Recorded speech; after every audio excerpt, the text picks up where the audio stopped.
할렐루야, 우리 하나님을 찬송합니다. 주님을 사랑하는 사람들과 함께 매일 말씀 서너 장씩 읽고 묵상하고 큐티해서 1년에 성경을 일독해가는 프로그램 꿀송이 보약 큐티를 시작하겠습니다. 오늘 2023년 2월 4일 토요일이네요. 레위기 23장에서 25장을 읽는 날로 하겠습니다. 저는 무사히 이제 집에 잘 돌아와서 좀 피곤을 많이 좀 풀었습니다. 오늘 말씀 가운데 레위기 23장에 7절기가 나옵니다. 7절기. 그래서 레위기 23장의 별명을 절기장이라고 부릅니다.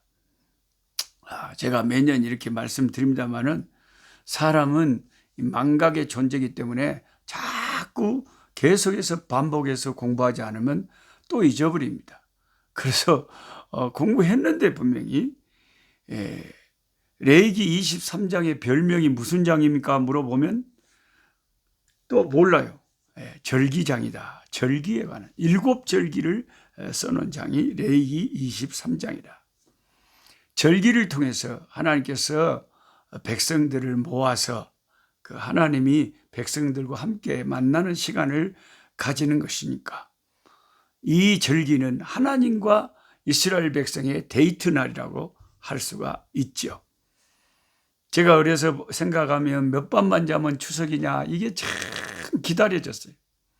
그때는 진짜 엄청 가난하고 힘들어갖고 추석이나 명절이 되면 맛있는 것도 먹고 좋은 신발도 사주고 옷도 입고 그런 좋은 일들이 많이 생기니까 추석이 언제 오나 몇 번만 자면 추석이야 이걸 손가락을 세면서 소풍 갈 때도 마찬가지고요. 그렇게 사모하고 애타게 기다리던 어린 시절이 생각납니다.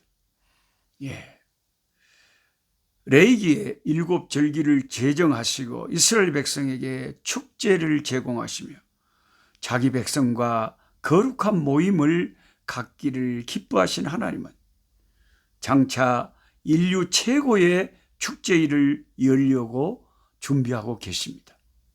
이름하여 신약으로 사도 바울의 표현에 의하면 빌립보서 1장 6절을 읽어보시면 예수 그리스도의 날 이렇게 되어 있습니다. 그리스도 예수의 날까지. 사도 바울은 이 개념을 알고 있는 거예요. 그리스도 예수의 날이 앞으로 올 것인데 그 날이 인류 최고의 축제일이다. 온 우주적인 축제일입니다. 그때는 예수님이 주인공이 되는 축제일이죠. 우리가 5월에 장미가 피면은 장미 킨을 뽑는다, 춘향이를 뽑는다, 하여튼 그 날마다 그 어떤 날이면 그 주인공이 있는 것처럼 예수 그리스도의 날이 앞으로 올 겁니다. 어린이날은 어린이가 주인공이고 어버이날은 부모가 주인공이듯이 그리스도 예수의 날은 당연히 우리의 구세주이신 예수님이 주인공이 되시는 날이죠. 이날 어린 양의 혼인잔치가 열리고 주님의 핏값으로 사신 주님의 신부들이 하얀 드레스를 입고 흰 옷을 입고 만국 가운데서 집결하게 됩니다. 천군 천사가 함께하고 하나님의 보좌가 우리 앞에 나타나며 그의 영광이 온 우주에 가득 차게 됩니다. 이 성회에 초대받은 자들은 그의 신부가 되어 영광 중 신랑 되신 예수님을 맞이하게 되지만 그렇지 못한 자들에게는 이 날이 무서운 심판의 날이 되기도 합니다. 이사야 선지자의 말을 들어보세요. 이사야 선지자가 말하기를 너희는 애곡할지어다. 여호와의 날이 가까웠습니다. 전능자에게 멸망이 임할 것이미로다. 그러므로 모든 손에 힘이 풀리고 각 사람의 마음이 녹을 것이라. 그들이 놀라며 괴로움과 슬픔에 사로잡혀 해산이 임박한 여자같이 고통하며 서로 보고 놀라며 얼굴이 불꽃 같으리로다. 선지자 이사야의 말, 여호와의 그 심판의 날에 대한 묘사가 엄청 심판받을 자들에게는 무섭습니다. 이 날에 대하여 사도 베드로도 말씀했죠. 사도 베드로가 베드로서 3장에 말할 때 하나님의 날이 임하기를 바라보고 간절히 사모하라.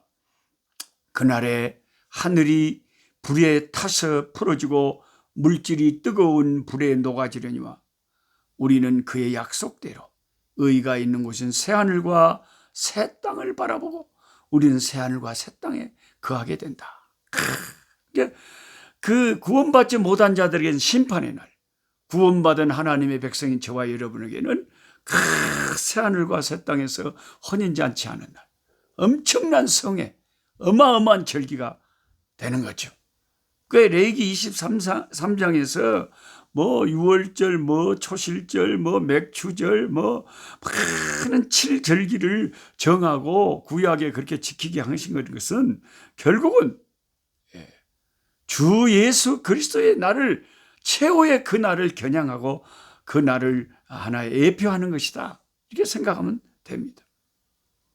7월 1일에 나팔절이 있었고 7월 10일에 대속죄일이 있었고 그리고 초막절이 다 수장절이라고 하는 그런 날들이 절기가 있었죠. 이 7대 절기 중에서 가장 중요한 3대 절기는 무교절, 오순절, 초막절. 이 무교절이라고 하는 것은 유월절하고 같이 포함된 겁니다. 무교절, 오순절, 초막절이죠. 오순절은 신약의 성령 강림을 예표하는 절기였죠. 이 절기에는 모든 이스라엘 남자 중에 20살 넘은 남자들은 다 참석해야 돼요. 예루살렘 성전에 다 모여야 돼요. 대단하겠죠. 이 모든 절기의 기본은 안식일이었습니다. 그러니까 매 주일날 안식일을 지키는, 그걸 지킴으로 해서 또 다른 큰 절기들을 지키는데 준비가 되는 것이죠. 그리고 레위기 25장에 보면 안식년 제도에 대해서 말합니다. 6년 동안 토지를 경작하다가 7년째 되는 해에는 경작을 그치고 땅을 쉬게 하라. 그러면 1년간 농사를 안 지으면 뭘 먹고 살아요? 그런데 하나님은 안식년 잘 지키면 6년째 되는 해에 3년을 걱정 없이 지낼 수 있는 축복을 주시겠다고 약속하셨어요. 그러니까 안식년을 준비하는 그 6년 그 소득, 그 다음에 안식년 온전히 쉴 그 소득, 그 안식년 다음에 그 다음에 씨 뿌려서 또 추수할 때까지 1년 가까이 걸릴 거 아닙니까? 3년간 먹고 살 수 있도록 책임져 줄 테니까 하나님 안식년 지키래요. 안식년 지키라고 하셨습니다. 그러니까 이 안식년을 순종하면 하나님께서 우리를 책임지고 우리의 삶을 주장한다는 것을 체험할 수가 있는 거죠. 하나님을 의지하게 하려고 하나님의 안식년 제도도 만드셨어요. 하나님은 참 별의별 제도를 다 만들어서 자기 백성에게 지키라고 하십니다. 다 하나님의 입장에서는 다 생각이 있고 뜻이 있고 섭리와 경륜이 있어서 그런 거니까 이스라엘 백성들은 순종했어야 됩니다. 그 다음에 레위기 25장의 희년에 대해서 또 희년 지키래요. 제7년이 안식년이잖아요. 그러면 안식년을 7번 지나고 77은 49, 안식년을 7번 지난 후에 50년, 1세기를 반으로 자르는 50년 만에 돌아오는 해가 희년입니다. 희년이 시작되면 대속죄일로부터 온 이스라엘 전역에 희년을 알리는 거대한 나팔 소리가 이스라엘 전체에 확 빰빠방 하고 퍼집니다. 희년이 시작되는 거죠. 희년은 안식년 중에서 최고 왕안식년, 왕대박 안식년, 완전히 휴식하는 안식년이죠. 땅도 사람도 종살이한 사람도 안식을 누리는 해가 희년입니다. 이 희년을 지키라고 하신 이유는 장차 구주 예수님 안에서 누릴 평안과 안식을 상징하죠. 우리에게 희년을 주시는 분이 예수 그리스도입니다. 예수 안에 있는 자들은 희년을 누릴 수가 있어요. 희년은 또한 회복하는 해였습니다. 빚진 것도 재산도 모두 원상복구됩니다. 희년이 되면, 그러니까 희년을 계산해서 빚을 주고받고 했던 거죠. 모든 얽매인 멍에에서 종들도 풀려나고 해방되는 해가 희년이다 이 말이죠. 이는 예수님이 이 땅에 오심으로 성취되었습니다. 누가복음 4장을 읽어보세요. 예수께서 그 자라나신 곳 나사렛에 이르사 안식일에 늘 하시던 대로 회당에 들어가사 성경을 읽으려고 서심해 선지자 이사야의 글을 들이거늘 책을 펴서 이렇게 기록된 데를 찾으시니 곧 주의 성령이 내게 임하셨으니 이는 가난한 자에게 복음을 전하게 하시려고 내게 기름을 부으시고 나를 보내사 포로된 자에게 자유를 눈먼 자에게 다시 보게 함을 전파하며 눌린 자를 자유롭게 하고 주의 은혜의 해를 전파하게 하려 하심이라 하였더라. 책을 덮어 그 맡은 자에게 주시고 앉으시니 회당에 있는 자들이 다 주목하여 보더라. 이에 예수께서 그들에게 말씀하시되 이 글이 오늘 너희 귀에 응하였느니라 하시니 그 신년 예수 메시아가 오셔서 포로된 자를 자유케 하실 것이라고 하는 그 구약의 선지자의 예언이 예수님이 오심으로도 성취가 되어버린 것이죠. 희년의 근본이 되시는 주 예수님을 찬양합니다. 저와 여러분 주 안에 있으므로 안식을 누리고 평강을 누리고 주님이 내 인생의 짐을 대신 져 주시며 우리를 평강의 길로 인도하십니다. 하나님 우리 아버지, 오늘 또 주의 말씀을 펼쳐서 읽으면서 구약의 성경을 읽어도 우리는 주님을 발견합니다. 어느 성경 본문을 펼쳐도 우리는 예수님을 발견합니다. 오 주님, 우리의 안식의 근본이 되시고 희년의 아버지 원천이 되십니다. 예수 안에 있는 자들은 다 아버지의 안식과 평강을 누림을 고백합니다.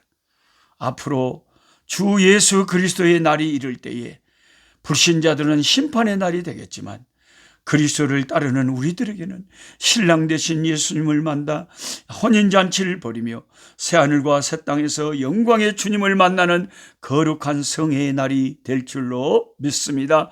주여 그날을 사모하고 기다립니다. 주 예수여 어서 오시옵소서. 마라나타, 주를 기다리며 살아갑니다. 예수님의 이름으로 기도하옵나이다. 아멘. 약한 자 힘주시고 강한 자 바르게 주 혼자 정택함이 주님의 뜻이라. 해 아래 압박 있는 곳 주 거기 계셔서 그 팔로 막아 주시오.